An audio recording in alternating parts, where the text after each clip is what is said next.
I am the Tofu Golem. Please enjoy the video. You start by confirming your machine can handle animated wallpaper. Check CPU and GPU load expectations so you won't degrade performance.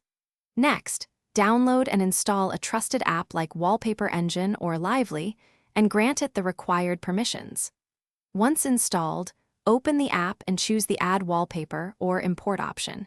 You are aiming to get a sample animation running immediately. Make sure to enable Auto Start if you want the wallpaper to load with Windows, and keep the installer window. Once done importing a video, GIF, or HTML5 wallpaper, you configure how it runs and why those settings matter.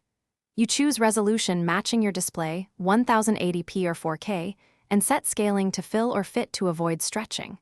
Then tune playback options, loop or single play, mute if sound is unwanted, and cap FPS to reduce CPU/GPU use. Finally, enable Smart Pause during full-screen apps or battery saver modes, so your animation won't interfere with gaming or power management.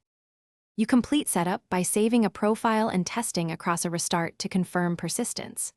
Then watch system resources while the wallpaper runs so you can quantify its impact and make adjustments. If you see stutter or choppy playback, lower the FPS or resolution, switch video decoding to hardware acceleration, or choose a lighter effect. And if things still go wrong, update your graphics drivers and the wallpaper app. That single step often resolves compatibility or performance issues quickly. Thanks for watching. Consider subscribing if we helped you today.